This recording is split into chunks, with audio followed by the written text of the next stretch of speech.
Hi, we're in Shadyside talking to Ben Brugman? Brugmans. Brugmans. Oh, I'm sorry, Yes. guys. We're gonna start over. Okay, and how do you spell that? I'm Ben Brugmans, and you spell it Brugmans. I've been told it's Flemish, even though I'm Dutch. Okay, cool. We're gonna restart it. Oh, turn some lights off. All right.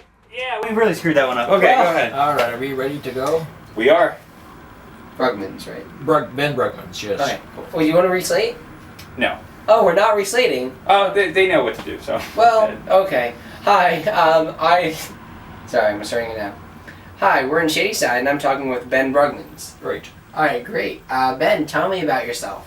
I came to Pittsburgh in 1963, got a scholarship at Pitt, and I've stayed on ever since. I've been here off and on since all that time, and got married here, had kids here. The kids left. My wife's living on the beach in Hawaii. She says she's very happy. But I'm still here because I have friends here. Right. And that's like sort of what Pittsburgh's about. I mean, Pittsburgh really is a home, I guess. Pittsburgh's a home because people make long-term friends. I meet up with people on Thursday evenings that I've known for over 35 years. Same guys. Yeah. And that's unusual about Pittsburgh. People stay around. Where do you meet up with them? What kind of meetup? Oh, it's the old American Youth Hostel group Uh-huh. that went defunct, and I still meet them.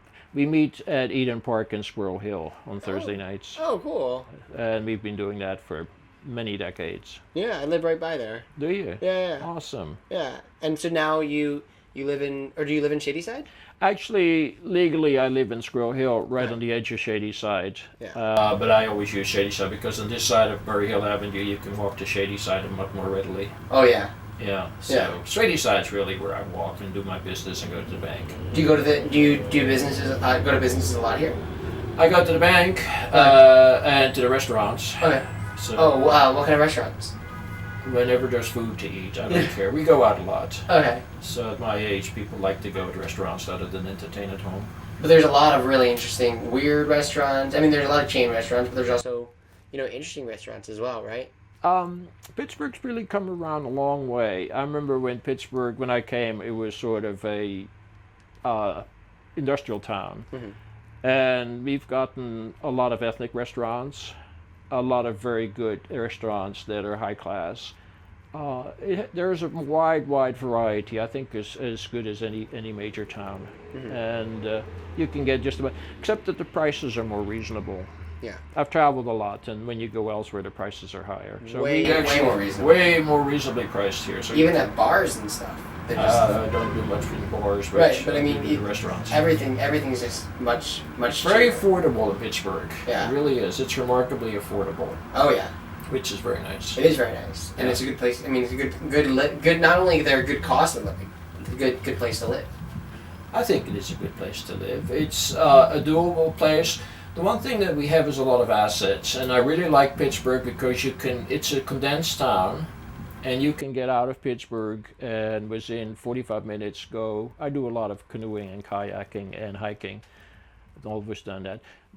We have more assets here in Western PA than we have, say, in major metropolitan regions like New York, New Jersey, Connecticut, or Washington, D.C. And so the access to things is marvelous. And we also have outstanding county parks and very outstanding state parks. We have some that I think are just fabulous, such as Moraine State Park, which is very accessible within an hour.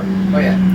And we have going to Ohio POW, which is just really great. And people come from Washington, D.C. to do Ohio POW, and we have it. We have it here. Oh yeah. I've been there. It's a really great. It's a place. fabulous park. And the other thing we have that's really great is there's a lot of work being done by some of the people that work through the Share Club and the AYH for having access for rail trail access, especially now there's a lot of work being done for access for kayak and canoe access for some of our rivers. We have a lot of good white water that's not white water, but just accessible for kayak. Right. And the States, I think, is working on a map. Right. So that'd be something that you'd want to be even more improved, I guess. Well, there's in the future. funding that's private for making access to some of the sites that have been used for years by people. that are in the know that are now becoming official sites and have been improved, and they're being mapped. The state of Pennsylvania is doing a lot of work, and I believe they're, from the last I heard, they're putting out a map which gives you access sites. And if you go to some of the rivers, you can now find an official place to park and an official place which is where you can legally go in. And over the last 40 years, I think a lot of us have just been sort of going to the rivers, doing the different rivers. And when you originally came to Pittsburgh, you came from, where'd you come from? Or? Well, I came from New Jersey. I went to high school in New Jersey. I was born in the Netherlands. I was born and my parents came to New Jersey. And then from New Jersey, you got a scholarship to go to University Pitt, of Pittsburgh, which is right across, right next to Shadyside. Right, and Pitt was just expanding at the time. So Pitt at the time was going from a commuter college, was using Big Red or the trolley, to a residential university. And they really had a program of bringing in people from the outside. Yeah, it used to be private, right? Or it used to be private, and then in, I think, the late 60s, early 70s, they ran into some major financial problems. It became state affiliated. It didn't become a university that was state owned or state sponsored, but they did go through some financial expansion problems. Yeah. And I think it's a very high quality university. Since I've gone there way more than anybody should. And well, you had a varied, I guess, background there, because you major in a few things. I majored in liberal arts and anthropology, got a degree in it. Did some couple of years in graduate school, was German language and linguistics. Right. Didn't like it very much. And then I really went back and they gave me another chance, which was very good. And I did get an engineering degree and did graduate. Okay, and then did you work in engineering? I did. Okay, where did you work? I worked for the state.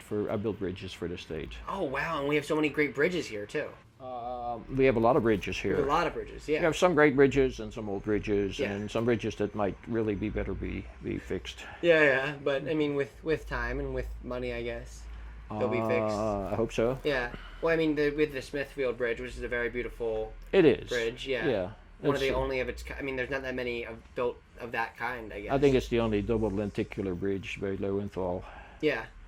Yeah. Which is great. It's a fabulous bridge, yeah. and they've done a nice job fixing it up and making it with a lighter deck and making it useful. It's a fabulous bridge, and we have some other really landmark bridges here that are just fun to look at. They really are.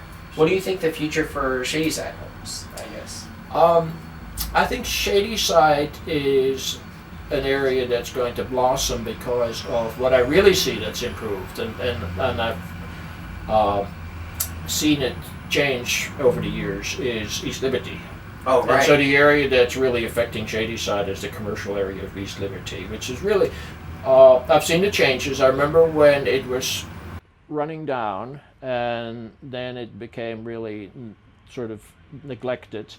And then I saw a major effort by some people in the city, which I admire, to improve it and bring it back. And I've seen the changes coming to bring it back. It's a center for transit, which corresponds to the busway. And I think the busway was the first very good move for a long time. Oh, yeah.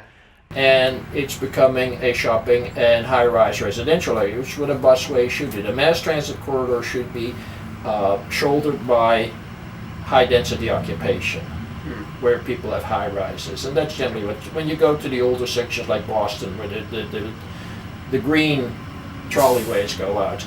It's the corridor with the mass transit, high rises, and then low-rise residential afterwards. And what Shadyside will become is a more expensive low-rise residential area where you could walk to the busway.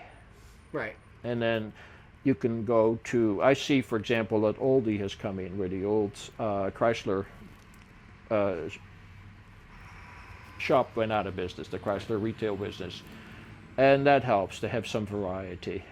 Yeah. We've got different stores coming in with food, and of course there's a lot of secondary business coming into to East Liberty, which has to do with commercial, especially restaurants, and there's a lot of wonderful restaurants here, ethnic restaurants. So that's you can walk to it. I see the young people coming in. I remember when the young people left in the 70s and went to Washington, D.C. and out west. and now I see young people again, which is remarkable Yeah. to It really brings us, see like, that. full- It's a full change. circle, yeah. It's a full circle, but it's a positive change. Yeah.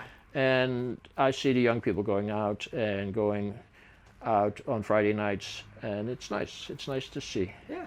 Well, that's a good note to end on. Is the future being a bright future for Pittsburgh? I think it is a lot to Yeah. do. There's a lot coming in, and there's a lot of positive movement in this area. Certainly. Well, hopefully that's true, and Shadyside will be, even better. It's great now, but even better as all of Pittsburgh, I guess, experiences a renewal. There's change, a positive change, and I've seen the change go from Shadyside going toward town, and from town coming out, and they're meeting right in the middle in Lawrenceville, which is Bloomfield stable, but Lawrenceville could stand some major improvements, urban improvements, and it's a desirable area in terms of location, but it will upgrade itself, I think, in time. I hope. I hope so. Cool. Yeah. Well, thanks so much for being on the show. You betcha. Yeah, great. It's Awesome. a pleasure. It's a pleasure.